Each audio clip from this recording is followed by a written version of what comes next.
Bapa Surgawi, Allah kami yang hidup, nyatakanlah isi hatimu kepada kami anak-anakmu.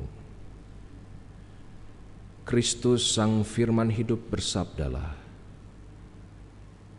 Roh Kudus terangilah hati dan pikiran kami. Tenangkanlah hati kami yang gelisah, gelisahkanlah hati kami yang tenang. Kiranya ucapan mulut hamba-Mu dan perenungan hati kami semua berkenan kepadamu, ya Tuhan Allah, gunung batu dan penebus kami yang hidup. Amin. Pembacaan kitab suci pada pagi hari ini terambil dari dua bagian. Yang pertama dari Yohanes pasal 17 ayat 20 sampai 23, lalu Kisah Para Rasul 15 ayat 1 sampai 6. Saya akan membacakan untuk kita sekalian. Dengarkanlah firman Tuhan. Bukan untuk mereka ini saja aku berdoa, tetapi juga untuk orang-orang yang percaya kepadaku melalui pemberitaan mereka, supaya mereka semua menjadi satu sama seperti Engkau ya Bapa di dalam aku dan aku di dalam Engkau, agar mereka juga di dalam kita, supaya dunia percaya bahwa Engkaulah yang telah mengutus aku.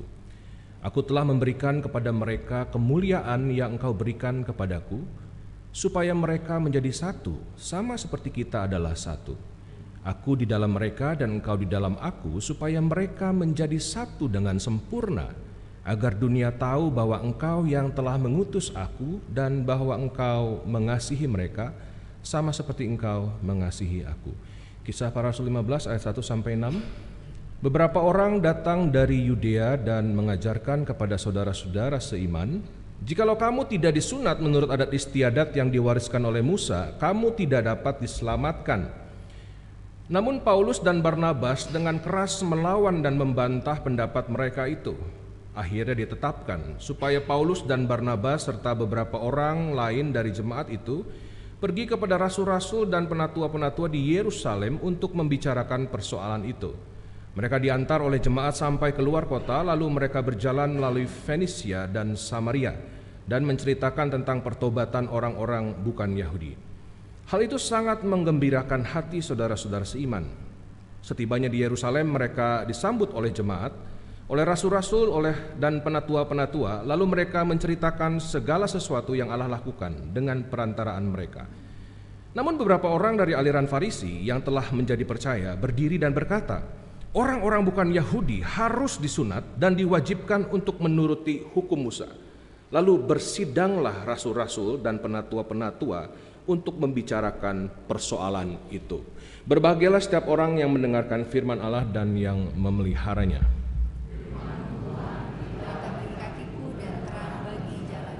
Haleluya.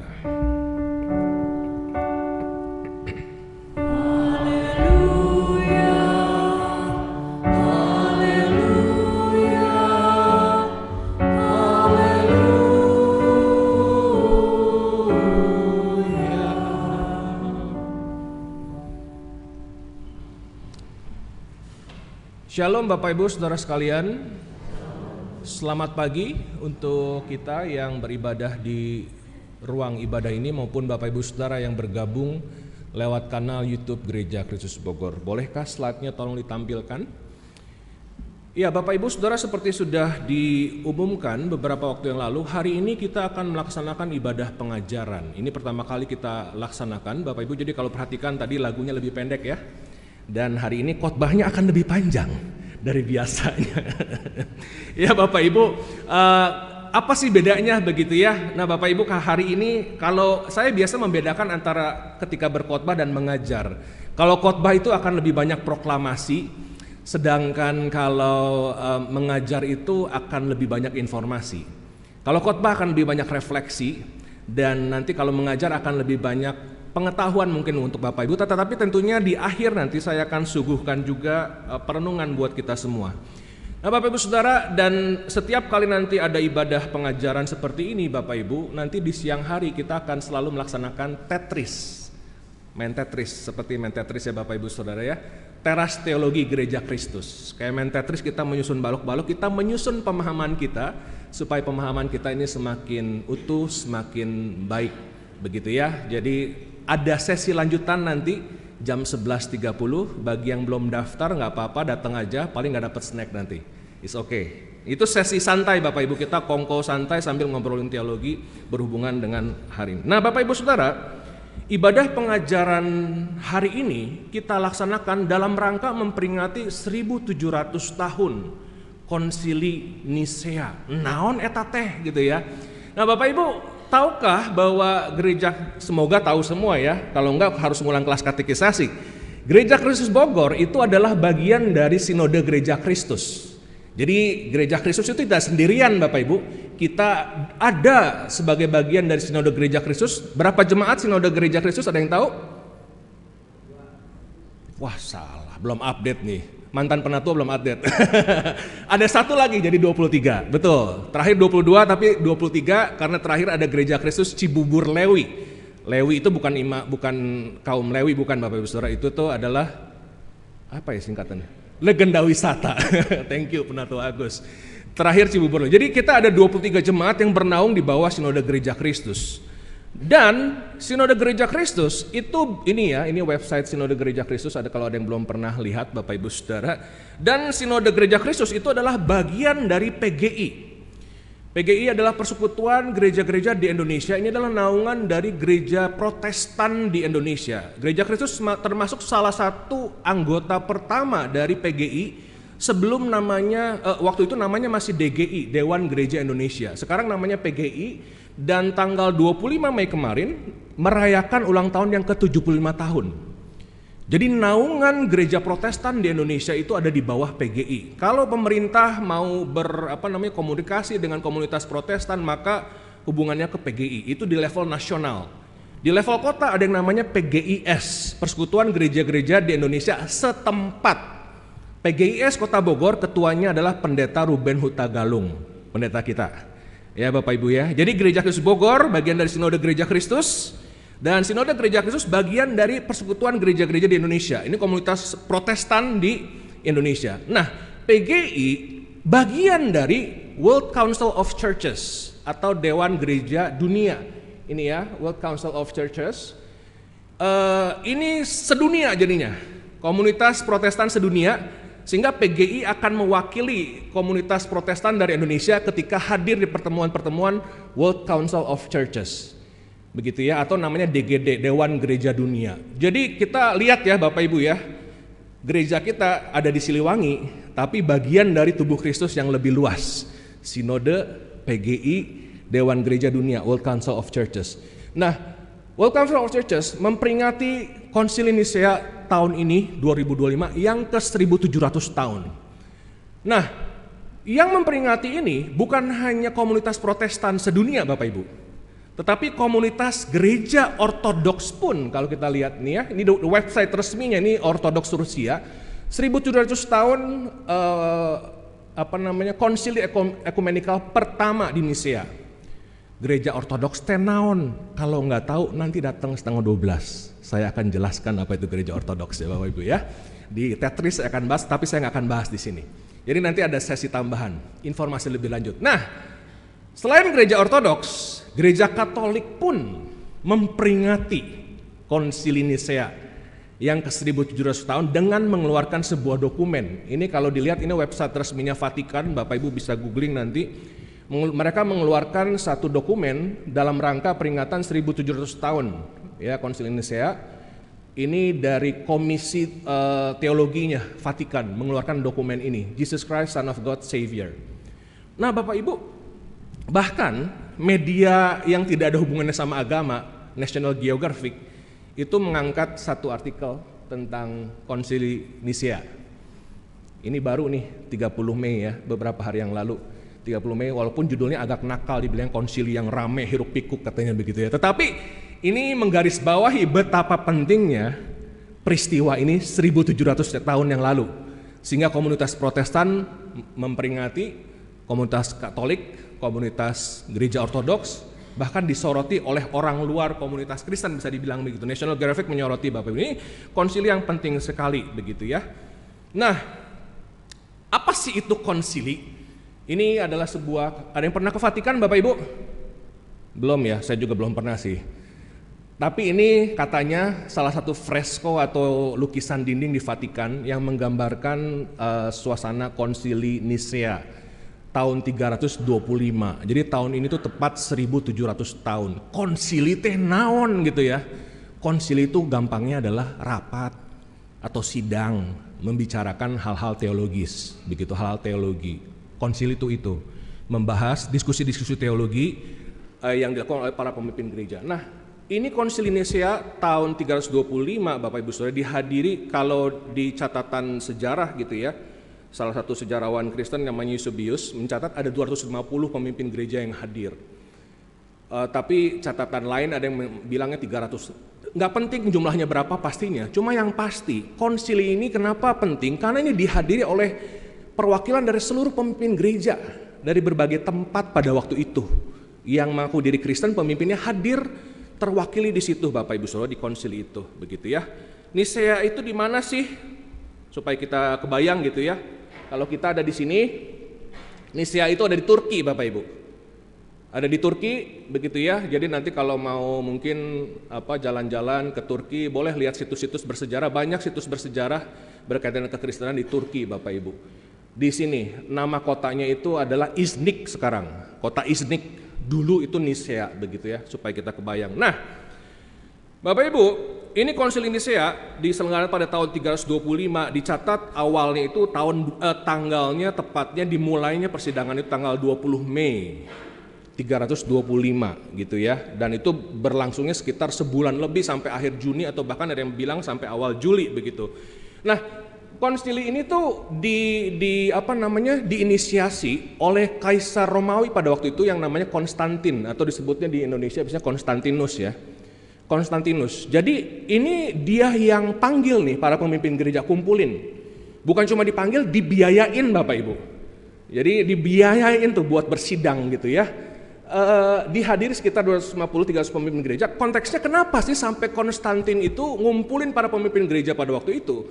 Karena pada waktu itu ada sebuah ajaran yang namanya ajaran Arianisme dari seorang presbiter namanya Arian yang mengajarkan bahwa Yesus itu diciptakan dan Yesus itu tidak setara dengan Bapa begitu.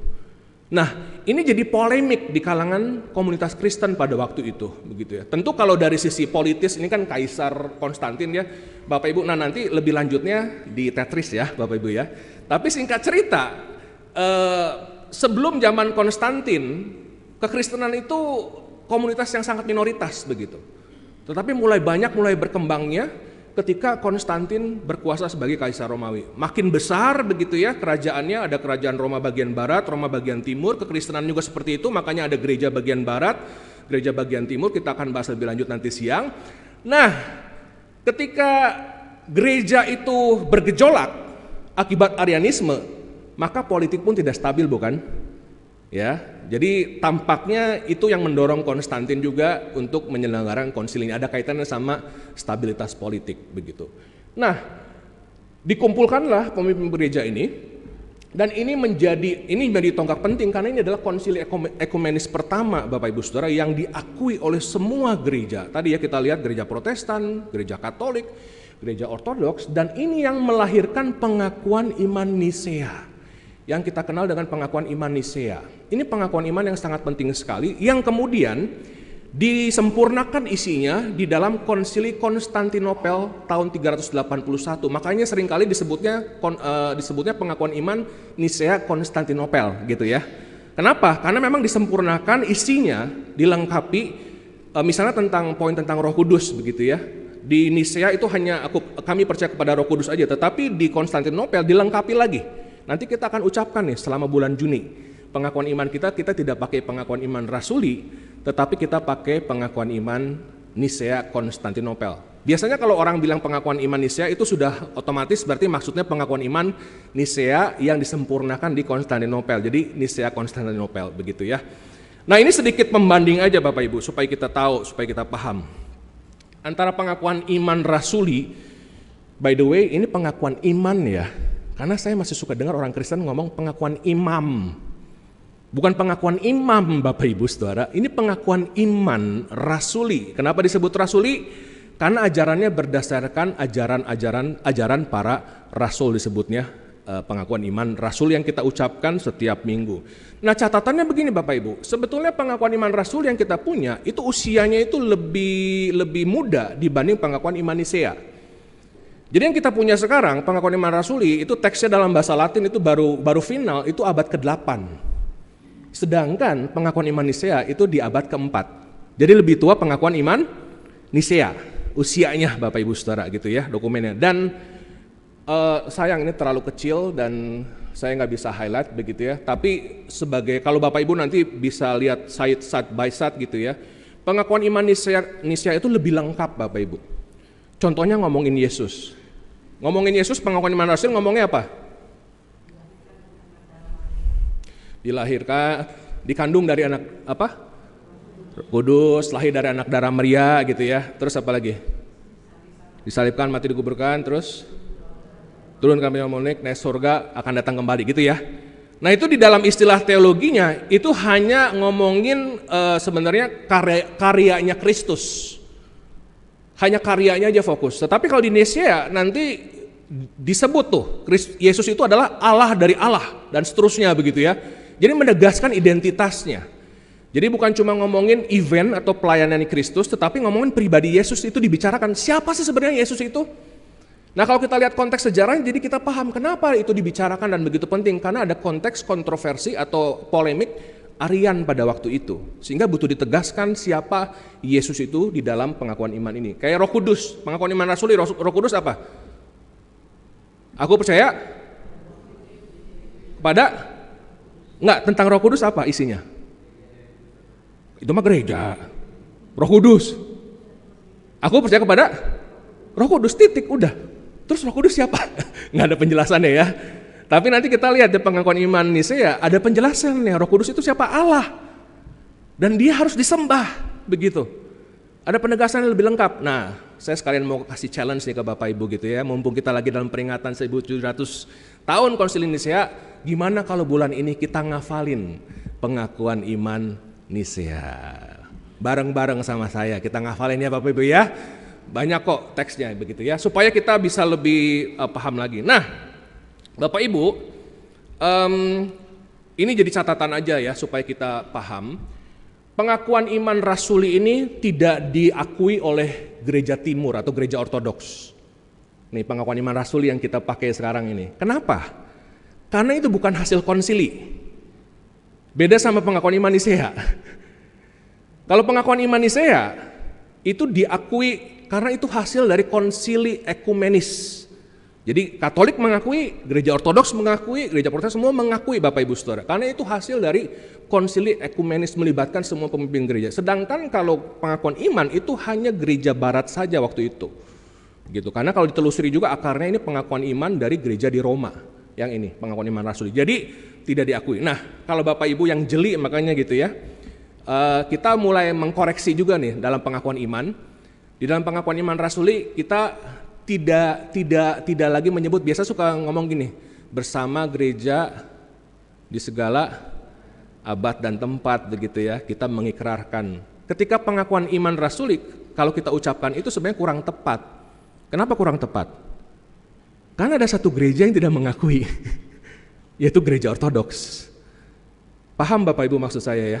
Karena gereja Ortodoks tidak mengakui pengakuan iman rasuli ini. Tetapi kalau kita mengucapkan pengakuan iman Nisea seperti hari ini akan kita lakukan, lalu kita bilang nanti di teks itu ada, bersama dengan gereja di segala abad dan tempat, itu tepat. Kenapa? Karena diakui oleh semua, begitu, dari semua tradisi, begitu ya. Nah ini supaya kita paham. Nah Bapak Ibu Saudara-saudara, dari peringatan Konsili Nisea yang ke 1700 tahun ini, hari ini sebenarnya ini pembahasannya bisa banyak banget Bapak Ibu ya, tetapi kita akan fokus hari ini merenungkan tentang keesaan gereja.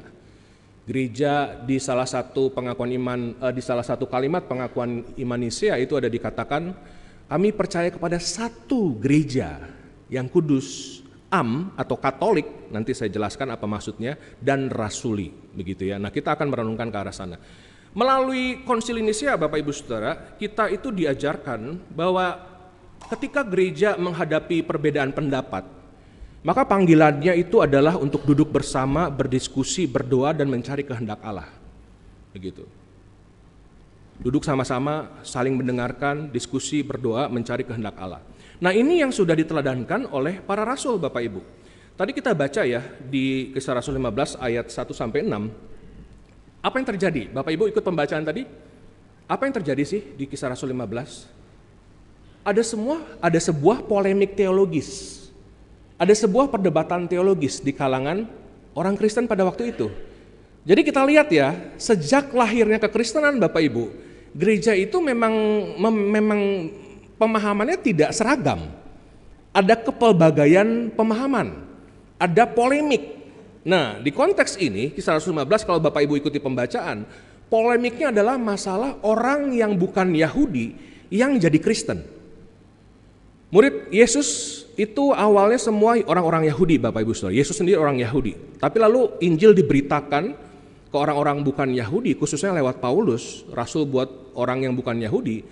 Lalu jadi pertanyaan nih, khususnya buat orang-orang Farisi yang sangat fasih kitab suci begitu ya, lalu dia jadi Kristen. Mereka nggak bisa terima tuh. Lalu kalau mau jadi Kristen gitu mengikut Yesus, maka kamu harus disunat. Lalu kalau kita lihat pembacaan Bapak Ibu Saudara, itu ditentang secara keras oleh Paulus dan Barnabas. Jadi ada polemik. Ini yang bukan Yahudi mau jadi Kristen, kudu disunat atau enggak? Ribut. Untuk menyelesaikan itu apa yang mereka lakukan Bapak Ibu? Mereka melakukan sidang di Yerusalem. Jadi sebetulnya peristiwa di Yerusalem ini bisa dibilang seperti konsili pertama itu konsili di Yerusalem. Bukan di Indonesia, Saudara ya.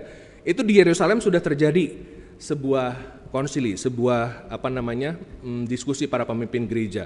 Mereka duduk sama-sama, mereka berdiskusi, lalu mereka bergumul dan menyepakati apa yang bisa disepakati pada waktu itu. Nah, Bapak Ibu Saudara, apa yang mereka lakukan sebetulnya bukan hanya pembahasan teologi begitu, tetapi saya pikir yang mereka lakukan adalah mereka mengupayakan apa yang menjadi doa Yesus buat para muridnya. Apa kerinduan Yesus buat para muridnya? Satu-satunya doa yang dicatat di Alkitab, doa Yesus buat para muridnya adalah doa supaya apa Bapak Ibu? Betul sekali. Menarik ya. Bukan doa supaya muridnya bertumbuh gitu loh, bukan sebenarnya. Bukan supaya muridnya makin banyak. Enggak loh. Jadi refleksi menarik ya Bapak Ibu ya. Tetapi doa yang dicatat, doa Yesus buat para murid cuma satu-satunya doa supaya para muridnya itu bersatu. Di Yohanes 17 ayat 20 sampai 23 tadi yang saya bacakan, bukan untuk mereka ini saja kata Yesus, aku berdoa mereka ini saja tuh mereka ini siapa sih? Mereka itu ya para rasul pada waktu itu. Bukan hanya untuk para rasul Yesus berdoa, tetapi untuk orang-orang yang percaya kepadaku melalui pemberitaan mereka. Siapakah itu? Kita semua. Kita semua Bapak Ibu. Yesus berdoa bukan hanya untuk para rasul, tetapi untuk orang-orang yang percaya karena pemberitaan para rasul, termasuk kita yang percaya karena ada catatan kitab Injil. Ini doa Yesus untuk kita semua. Itulah sebabnya ini menjadi sebuah doa Yesus yang betul-betul dilihat sangat serius oleh gereja-gereja di seluruh dunia, saudara. Kesatuan gereja. Supaya mereka semua menjadi satu, sama seperti engkau ya Bapa di dalam aku dan aku di dalam engkau. Wah, baca ini orang agak liar gitu ya. Maksudnya apa nih aku di dalam engkau di dalam aku begitu ya. Ini nanti berkaitan sama doktrin Tritunggal Bapak Ibu. Setidaknya saya bagikan di waktu yang singkat ini begini saja Bapak Ibu. Bahwa yang namanya kesatuan itu tidak mengasumsikan keseragaman atau kesamaan. Justru sebaliknya. Kesatuan justru mengasumsikan kepelbagaian, keberagaman. Apalagi ini dibicara kaitannya sama doktrin Tritunggal Bapak Ibu. Jadi saya jelaskan sedikit ya. Di dalam doktrin Tritunggal Bapak Ibu, Bapa, Putra, dan Roh Kudus itu tidak boleh disamakan. Bapa itu bukan Putra, Putra itu bukan Roh Kudus bukan Bapa. Jadi kalau ini ilustrasinya ya Bapak Ibu ya. Bapa bukan, is not, ya. Bapa bukan Putra, Bapa bukan Roh Kudus. Roh Kudus bukan Bapa, Roh Kudus bukan Putra. Putra bukan Roh Kudus, Putra bukan Bapa. Salah saya. Bapa is not, Bapa bukan Roh Kudus. Roh Kudus is not son, bukan putra. Putra bukan Bapa. Bapa adalah Allah, Putra adalah Allah, Roh Kudus adalah Allah. Jadi ini harus clear Bapak Ibu di benak kita. Bapa, Putra, Roh Kudus itu tidak boleh disamakan. Makanya kalau Bapak Ibu suka nyimak influencer Kristen, tiktoker Kristen, itu teologinya kacau balau secara Tritunggal Bapak Ibu. Karena biasanya banyak sekali tiktoker Kristen saya dengar menyebut Papi Jesus. Kita anak-anaknya Yesus katanya, Papa Yesus. Itu salah Bapak Ibu. Tidak ada di Alkitab. Saya pernah singgung seingat saya di salah satu khotbah. Kalau mau panggil Yesus secara teologis bukannya papi, tapi apa? Ada yang ingat? Koko, benar. Koko Yesus, Mas Yesus, Abang Yesus, karena dia adalah saudara sulung kita. Dia Sang Putra Allah, kita anak-anak Allah. Kita jadi anak Allah karena kita beriman kepada Sang Putra Tunggal itu Bapak Ibu. Jadi memanggil Yesus Bapa itu keliru secara teologis. Bapa bukan Putra, Putra bukan Roh Kudus bukan Bapa. Yang menjadi manusia bukan Bapa, bukan Roh Kudus. Yang berinkarnasi menjadi manusia adalah Putra Tunggalnya. Lihat Bapak Ibu di dalam Tritunggal, Bapa bukan Putra, Putra bukan Roh Kudus bukan Bapa. Ada kepelbagaian di dalam kesatuan Tritunggal itu. Dan demikian pula lah gereja. Makanya kenapa beberapa teolog menyebut bahwa gereja itu adalah gambar dan rupanya Trinitas atau Tritunggal. Tritunggal yang satu tetapi pelbagai itu, demikian pula harus gereja. Satu tetapi dengan segala keberagaman. Jadi penting Bapak Ibu untuk kita ingat. Nah, bicara tentang kesatuan gereja Bapak Ibu, sebetulnya ini bisa dibahas panjang lebar. Karena dari gereja Katolik punya sudut pandang sendiri, gereja Ortodoks punya sudut pandang sendiri. Saya akan sharingkan dari sudut pandang Protestan, dari sebuah dokumen yang dibuat oleh World Council of Churches. Balik lagi karena kita bagian dari komunitas Protestan sedunia begitu ya. Ada satu dokumen ini kalau printed versionnya harus beli, tapi kalau mau PDF versionnya free. Tinggal googling aja, tinggal download. The Church Towards a Common Vision ini adalah papernya, ada komisi namanya Komisi Faith and Order di World Council of Churches. Ini paper nomor 214. Ini bahas tentang kesatuan gereja. Nah, saya sedikit cerita ya Bapak Ibu ya. Kalau buat saudara-saudara kita di gereja Katolik Roma, kesatuan gereja itu berarti kesatuan di bawah keuskupan Roma. Itu salah satu pemaknaannya oleh gereja teman-teman di gereja Katolik. Makanya agak beda nih dengan pemahaman Protestan. Jadi ibaratnya ya semua harus balik akhirnya ke keuskupan Roma atau akhirnya Vatikan begitu ya. Tetapi pandangan Protestan agak berbeda. Nah, saya akan kutip secara cukup lengkap kalimat dari Faith and Order ini, saya terjemahkan ya supaya kita paham. Nah, Bapak Ibu, di dalam pengakuan iman Nisea salah satu klausalnya adalah kami percaya kepada satu gereja yang kudus, am dan rasuli. Am itu atau Katolik. Nah, saya akan coba jelaskan satu persatu maksudnya apa, begitu ya. Ini berdasarkan paper dari World Council of Churches tadi ya. Gereja itu satu katanya karena Allah itu satu. Perpecahan yang ada di dalam dan antar gereja-gereja saat ini bertentangan dengan kesatuan itu. Perpecahan ini harus diatasi melalui karunia iman, pengharapan dan kasih dari Roh Kudus agar perpisahan dan pengucilan tidak menjadi kata terakhir. Namun meskipun ada berbagai perpecahan, semua gereja mengerti diri mereka sebagai berdiri di atas Injil yang satu dan mereka bersatu dalam banyak aspek kehidupan mereka. Saya coba sederhanakan begini Bapak Ibu.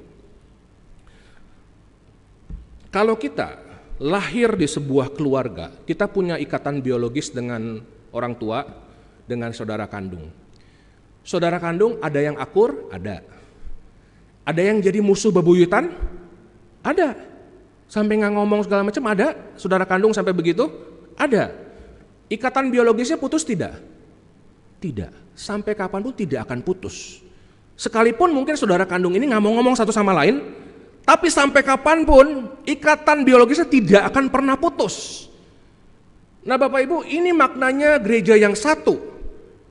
Kamu berantem karena masalah apa? Masalah teologis. Tapi seringnya gereja mah berantem masalah aset Bapak Ibu. Kalau gereja Protestan mah gitu ya, masalah aset berantem bubar, nggak suka main bubar, bikin yang baru begitu ya. Walaupun kamu berantem dan seterusnya, Itu ikatan spiritualnya sebagai tubuh Kristus tidak akan terpisahkan selama kita beriman kepada Yesus sebagai Tuhan dan Juru Selamat, Bapak Ibu. Itu maknanya gereja yang satu, Injil yang satu, Yesus sebagai Tuhan dan Juru Selamat. Dan ketika kita beriman pada Yesus sebagai Tuhan dan Juru Selamat, itu tidak akan pernah bisa memisahkan kita dari saudara-saudara kita, sekalipun ada mungkin perdebatan, ketidaksetujuan, gitu ya. Jadi gereja itu satu. Gereja itu kudus. Karena Allah itu kudus, begitu ya.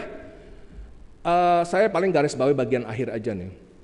Bagian dari kekudusan gereja adalah pelayanannya dalam terus-menerus memanggil umat kepada pertobatan, pembaruan, dan reformasi.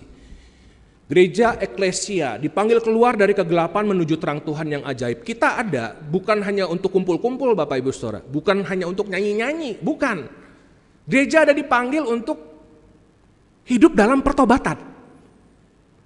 Gereja bukan tanpa cacat celah, bukan tanpa dosa, bahkan pemimpin-pemimpinnya pun bisa jatuh dalam dosa.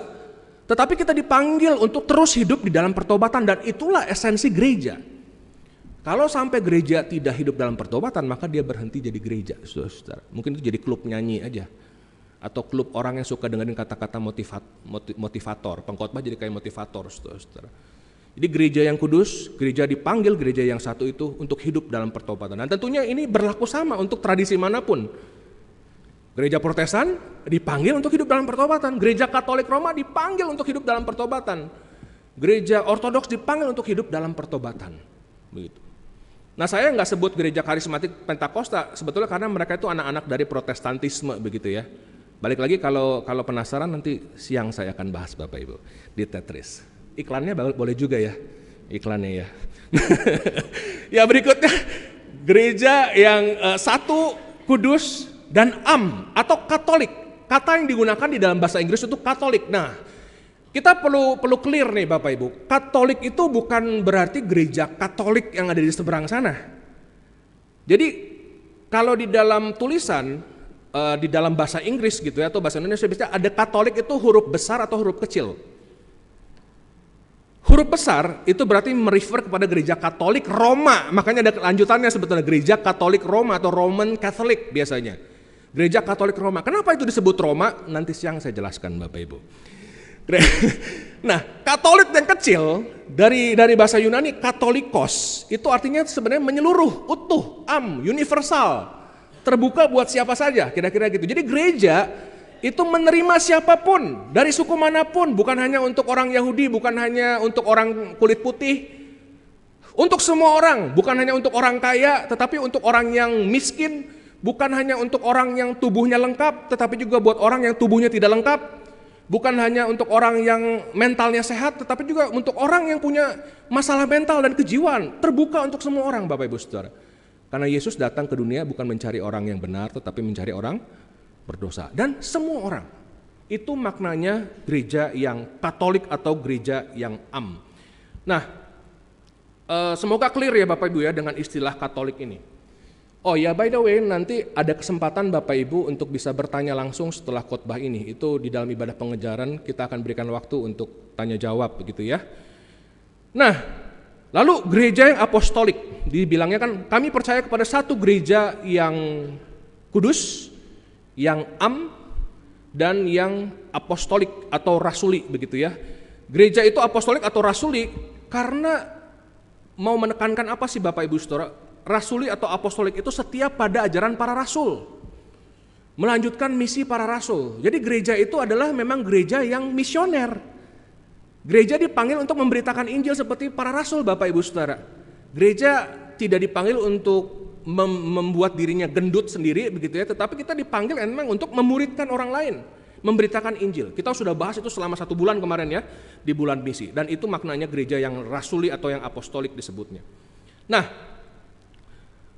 dokumen tadi Bapak Ibu, dokumen dari World Council of Churches itu menutup bagian itu, penjelasan bagian itu dengan kalimat yang saya pikir saya perlu cite di sini.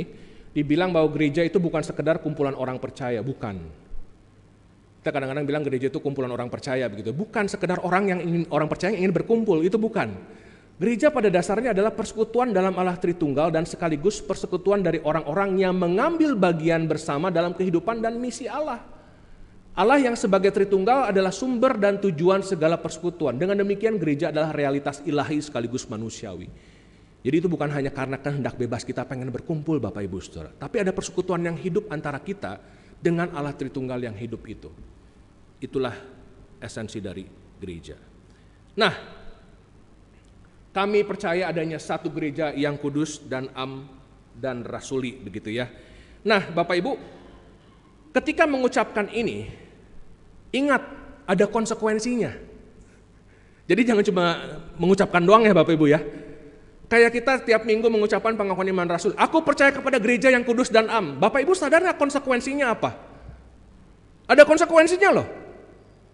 Aku percaya kepada gereja yang kudus dan am. Atau hari ini nanti kita akan ucapkan pengakuan iman Nisia. Aku percaya kepada, kami percaya kepada. Nah itu bedanya lagi ya. Kalau pengakuan iman rasuli pakai katanya aku. Kalau Nisia pakai katanya kami. Kami percaya ada satu gereja yang kudus, yang am dan rasuli. Konsekuensinya apa Bapak Ibu? Setidaknya ada dua. Konsekuensinya kita mengakui gereja Katolik Roma dan gereja Ortodoks sebagai bagian dari satu tubuh Kristus.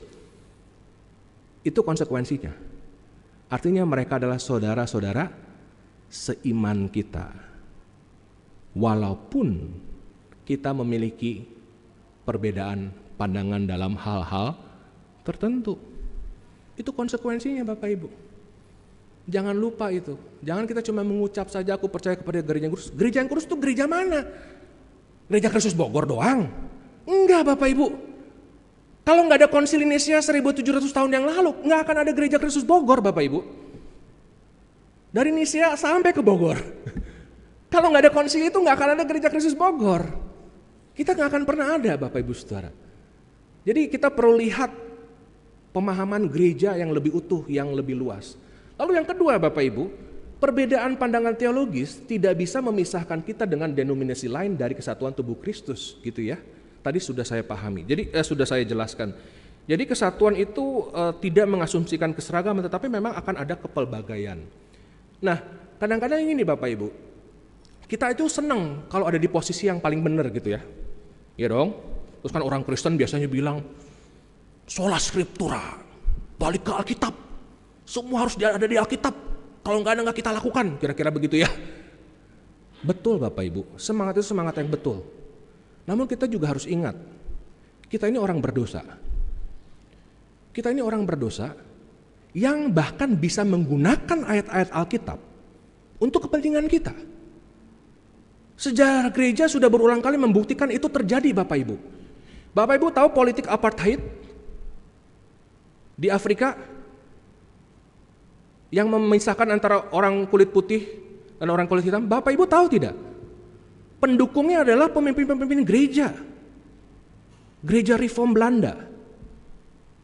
Dan mereka mengutip ayat-ayat Alkitab untuk mendukung apartheid. Sekarang ada orang Kristen yang dukung apartheid? Tidak ada. Kalau kita betul-betul menghayati ya, kalau yang disebut oleh Johannes Calvin total depravity, manusia itu sudah tercemar oleh dosa. Bahkan ketika kita berteologi, kita menafsir Alkitab pun, dosa bermain di situ Bapak Ibu. Kita bisa punya segala macam niat hati yang busuk ini, bahkan menggunakan Alkitab untuk kepentingan-kepentingan kita, maka kita harus terus berjaga-jaga Bapak Ibu. Itulah pentingnya kita terus komunikasi nih dengan komunitas iman yang berbeda untuk bisa saling menajamkan satu sama lain. Jangan lupa Bapak Ibu Saudara, 1 Korintus 13 dan 12 mengingatkan kita, sekarang ini kita melihat dalam cermin suatu gambaran yang samar-samar. Tidak ada teologi yang paling utuh di muka bumi ini Bapak Ibu Saudara. Kalau ada teologi yang mengklaim dirinya teologi yang paling utuh, itu adalah pemberhalaan. Tidak ada. Tuhan gak bisa dikurung di dalam teologi manapun Bapak Ibu. Teologi manapun tidak akan bisa mengurung Tuhan yang maha segalanya. Pasti ada bolongnya.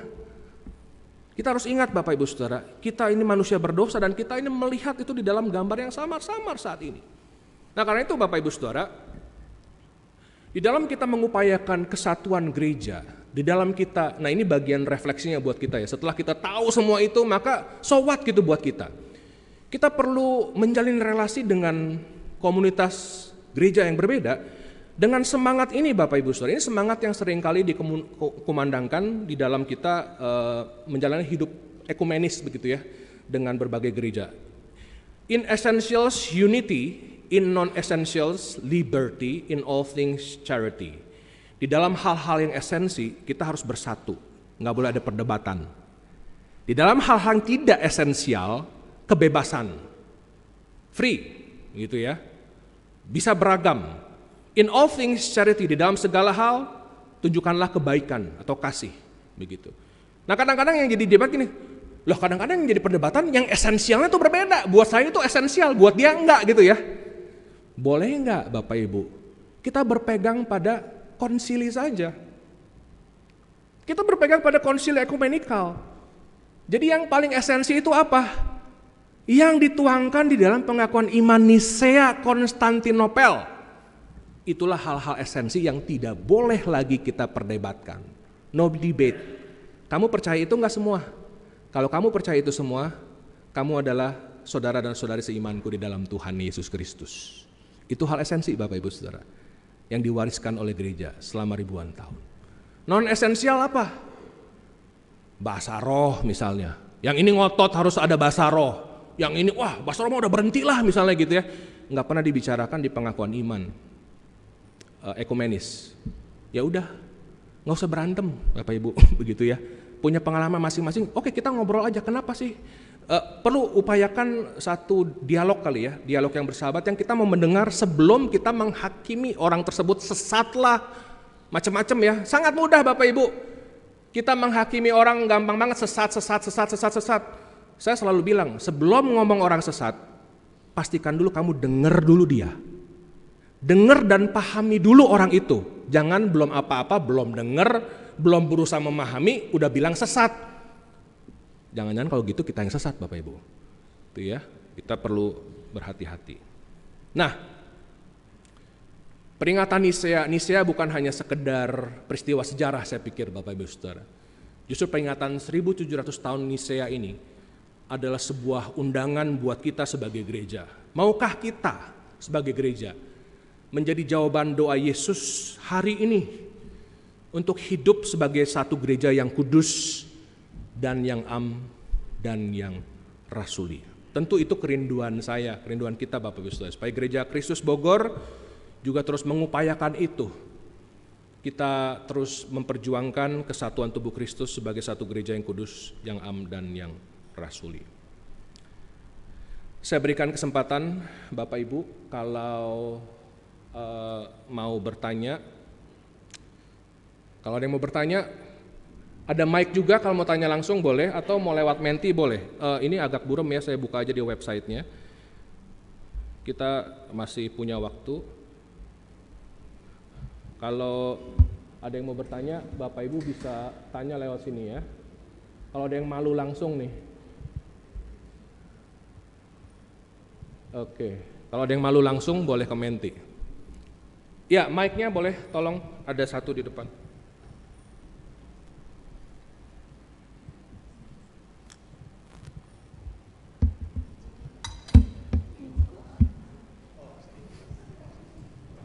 Tahun itu kan gereja Katolik belum lahir. Kenapa? Tahun itu kan belum ada perpecahan Katolik dan Protestan. Tahun itu, betul. Katolik dan Protestan lahirnya sesudah Martin Luther. Maksudnya lahir apa Tante? Apa Bu? Ada gereja Protestan, semua Katolik toh? Bisa betul. Gereja itu istilah Protestan itu kan baru abad ke-16. Betul. Jadi yang berkumpul tuh perbedaan mereka apa? Kenapa? Perbedaan orang-orang yang berkumpul itu apa, sejauh mana? Kecuali sunat. Sunat itu Iya, itu salah satunya sunat. Tadi seperti yang sudah saya jelaskan, kalau di konteks Nisea itu ada ajaran Arianisme yang menganggap Yesus itu diciptakan dan tidak setara, tidak sehakikat dengan Bapa. Itulah sebabnya itu ditegaskan di dalam pengakuan iman Nisea bahwa Yesus itu satu hakikat dan setara dengan Bapa dan dia adalah Allah sendiri. Begitu Bu. Iya. Ya, sama-sama. Ada lagi Bapak Ibu, silakan. Menti belum ada. Yang mau tanya langsung di atas juga ada mic. Yang YouTube tidak mendapat kesempatan istimewa untuk bertanya. Oh bisa di menti, benar juga. Iya, yang di YouTube boleh ke menti. Masih ada yang bertanya? Ya, silahkan Bapak Frans. Ya, pertanyaan saya mendasar sih. Kenapa sih harus bersatu? Kenapa Yesus minta atau berdoa untuk kita menjadi satu? Barangkali ada tafsiran atau Thank you. Terima kasih. Kayaknya ini salah satu hal yang miss saya mention tadi ya. Karena di ayat 20 di Yohanes pasal 17 ayat 20 kok ini jadi Kisah Para Rasul.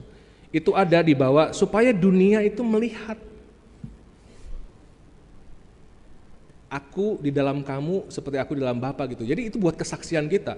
Ibaratnya kan, loh gereja aja berantem, lu suruh gue percaya sama Tuhan lu aja ribut.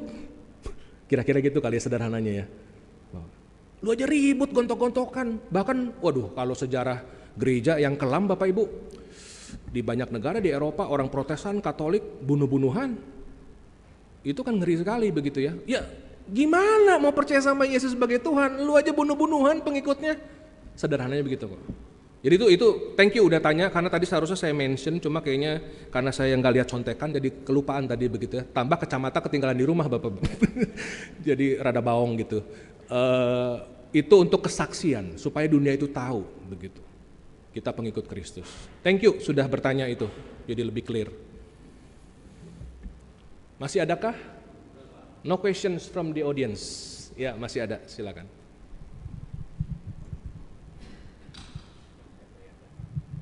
Masalah Arianisme tadi, apakah di abad sekarang ini paham itu masih ada? Rasanya masih ada, walaupun bukan sebutannya Arianisme sih. Ada sih. Ada. Masih ada.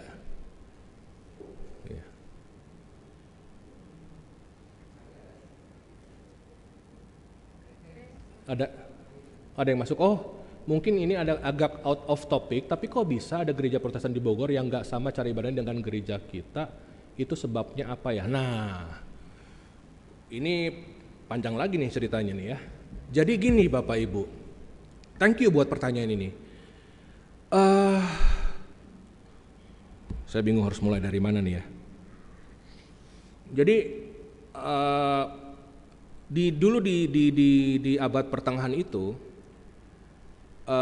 yang punya akses kepada kitab suci itu kan hanya kaum imam, karena Alkitabnya berbahasa Latin. Nah, ketika ada satu gerakan dari orang-orang Protestan untuk ayo dong kita kembali nih ke kitab suci begitu ya, lalu kitab suci diterjemahkan begitu ya, itu kan satu protes terhadap otoritas imam. Jadi orang awam tuh bisa menafsir Alkitab, kira-kira gitu.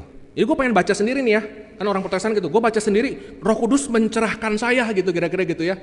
Makanya udah saya menafsir, menurut gue mah begini nih, menurut lo begini, kira-kira begitu ya. Menurut lo begini, menurut gue begini. Akhirnya apa? Yang ini bikin gereja sendiri, yang itu bikin gereja sendiri. Karena sama-sama berhak untuk menafsirkan Alkitab. Jadi makanya Bapak Ibu sudah cukup banyak sarjana yang berpikir bahwa sebetulnya gerakan Protestantisme juga mungkin waktu itu sempat agak kebablasan ya. Sehingga memang kalau aliran Protestan itu paling banyak Bapak Ibu, pecah-pecah terus. Saya nggak suka sama lu, tafsiran lu gua sama beda sama lu, bahkan orangnya nggak sekolah teologi.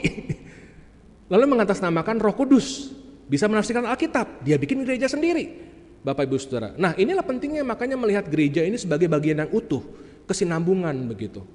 Nggak bisa Bapak Ibu, makanya ini nanti ada pembahasan tersendiri ya. Kalau kita bilang juga semboyan Protestan misalnya sola scriptura, tetapi sola scriptura yang dipahami oleh Protestan saat ini itu sebetulnya agak berbeda dengan apa yang dipahami oleh para reformator pada waktu itu. Karena Alkitab juga tidak bisa dilepaskan dari tradisi penafsiran. Kita tidak menafsir Alkitab di dalam ruang hampa Bapak Ibu. Ada orang-orang yang sudah lebih dahulu menafsir, bapak-bapak gereja yang lebih dekat ke zaman Yesus, yang tentunya lebih paham dibanding kita yang hidup di abad ini. Dunianya udah terlalu jauh sama kita Bapak Ibu. Gitu. Ya mungkin itu kali ya jawaban saya untuk pertanyaan ini. Ya, ada lagi dari sini? Oh ada tuh, ada dua kayaknya ya. 1, 2, nextnya, saya harus yang next ya. Ntar. Nextnya, Apa implementasinya pengakuan kesatuan Indonesia di Indonesia secara Katolik dan Protestan diakui sebagai dua agama yang berbeda? Wah, ini lain cerita lagi nih. Ini sakit kepala lagi nih Bapak Ibu. Ya memang begini. Kita secara legal di Indonesia dibedakan agamanya. Kristen Katolik dan Kristen Protestan begitu ya. Dan saya belum sempat mencari tahu sebenarnya latar belakangnya apa sih dulu dibedakan. Apakah ada penolakan dari salah satu kelompok ini begitu. Cuma memang faktanya seperti itu. Bahkan sekarang pun Bapak Ibu, kalau dulu nih ya, kita tuh suka menyelenggarakan pernikahan ekumenis. Jadi mungkin Bapak Ibu pernah lihat ada pendeta dan romo di sini memberkati pasangan begitu ya. Itu tidak ada masalah dulu. Tapi mulai tahun lalu jadi masalah. Karena tidak bisa dicatatkan di catatan sipil. Harus mengubah. Dianggap agamanya berbeda. Yang mana? Yang mau Katolik jadi Protestan atau Protestan jadi Katolik harus sama, baru bisa dicatatkan di catatan sipil. Kalau nggak bisa. Kalau dulu nggak jadi masalah. Seingat saya mulai tahun lalu. Jadi problem buat kita. Sedangkan secara gerejawi buat kita nggak ada masalah. Kita melakukan pemberkatan ekumenis gitu di GKI Bogor. Tetapi buat pemerintah itu jadi masalah, jadi sulit. Begitu sih. Nah dan mungkin ini kali ya kalau secara istilah Bapak Ibu, kadang-kadang kan kita suka bilang, oh iya orang Kristen, orang Katolik gitu ya. Kan sering begitu ya dikotomi orang Kristen, orang Katolik. Sebetulnya kalau mau mengacu ke istilahnya secara lebih akurat, salah harusnya kita bilang bukan Kristen Katolik, tetapi Protestan dan Katolik. Karena Katolik juga adalah Kristen, pengikut Kristus. Jadi Katolik dan Protestan lebih tepat dibanding Katolik dan Kristen begitu. Baik, masih ada satu lagi, ada lagi nih pertanyaan masuk lagi nih. Apakah gereja aliran karismatik atau Pentakosta dalam ibadah mereka juga menggirakan pengkawan iman Indonesia Konstantinopel sebagai konsekuensi dari kata setahu saya sangat jarang. Ada nggak yang mengucapkan? Ada. Ada satu gereja di Jakarta, gereja Pentakosta, saya agak lupa namanya.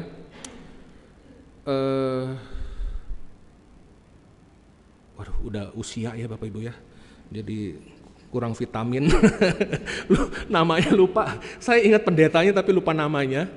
Tapi ini gereja karismatik, ada gereja Pentakosta yang mungkin one of a kind di Indonesia, nggak ada lagi nih yang kayak begini.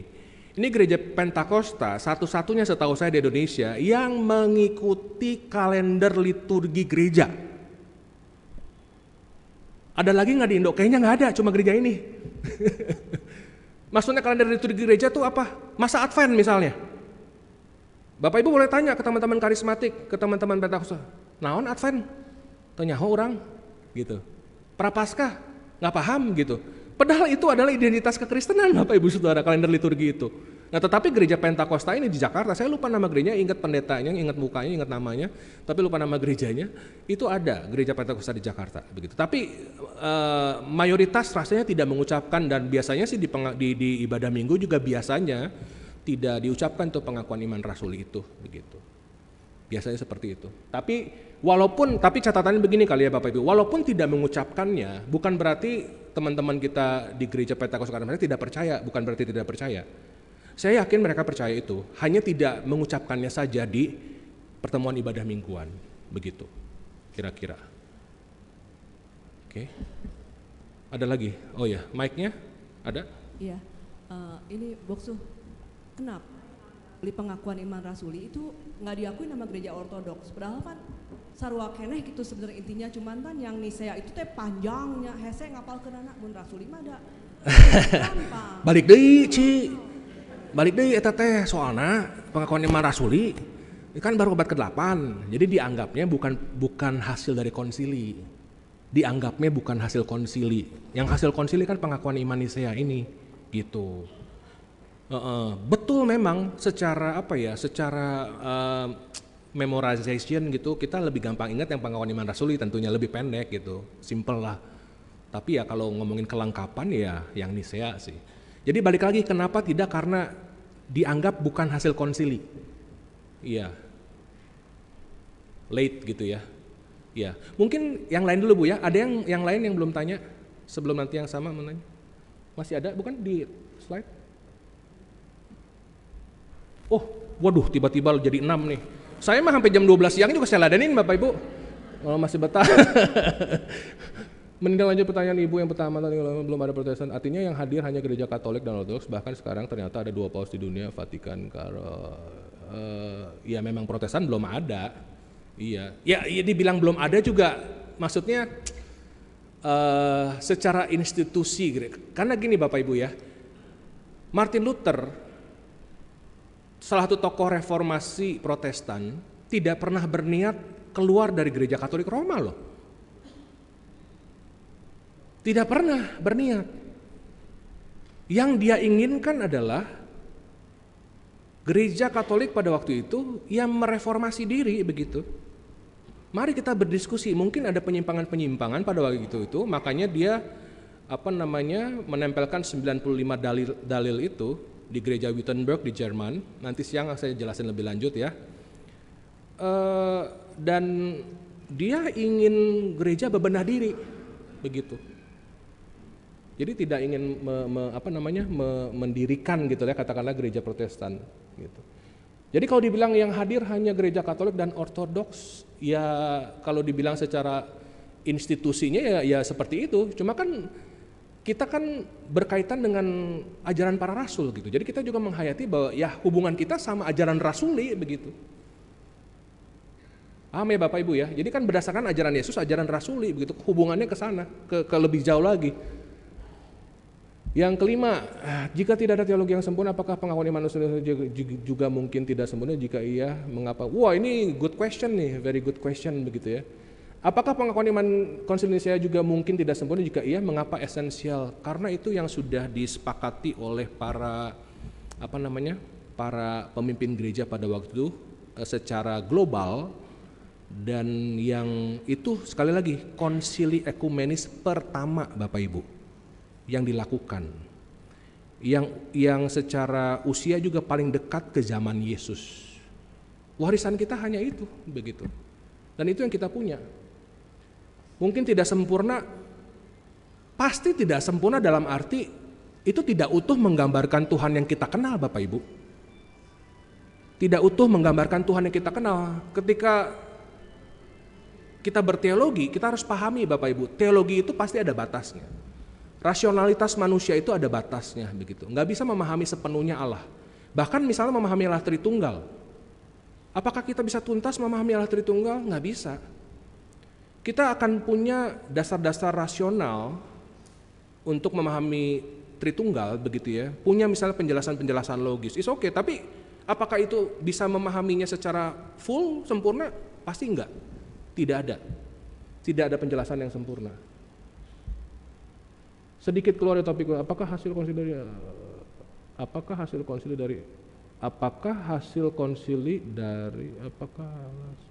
gimana ini maksudnya?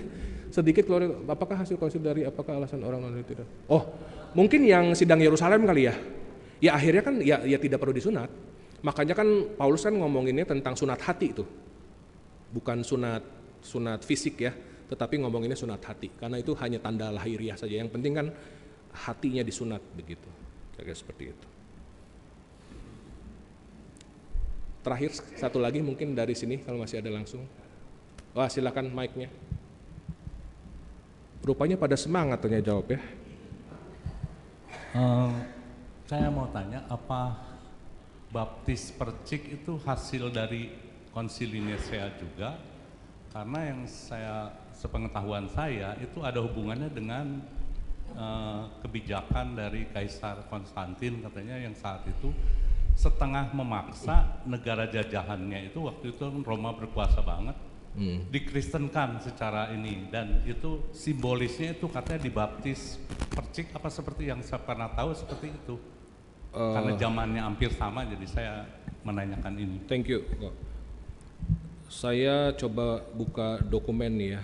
Sebetulnya ada satu dokumen penting, itu namanya The Didache, yang diyakini itu tulisan dari para rasul. Itu dokumen penting ya dari kekristenan mula-mula, dan di salah satu pasalnya membahas tentang cara membaptis. Dan di situ sebenarnya sudah dijelaskan sih, ada berbagai cara. Sebentar ya, saya coba tunjukin ya. Kebetulan saya ada ininya nih, ada dokumennya di laptop. Jadi kemungkinan sih rasanya ya, nanti mungkin saya cek lagi ya, tapi rasanya sebelum itu pun sudah dilakukan. Sebelum konsili ini sudah dilakukan rasanya gitu. Karena di Didache itu sudah ada. Oh ini nih.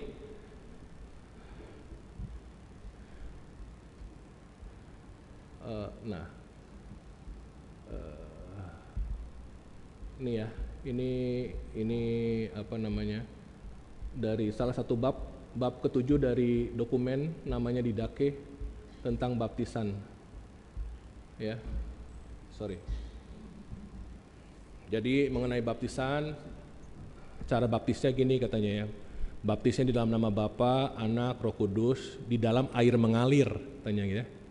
Tapi kalau nggak ada air mengalir gitu, ya udah dibaptis di air lain gitu ya. Kalau nggak ada, di air dingin, air hangat, bahkan cukup detail ya diomonginnya ya. Kalau nggak ada, nah ini, kalau nggak ada, pour out water 3 times. Jadi seperti dituang begitu ya, 3 times upon the head into the name of the Father, the Son, Holy Spirit. Itulah makanya menarik Bapak Ibu.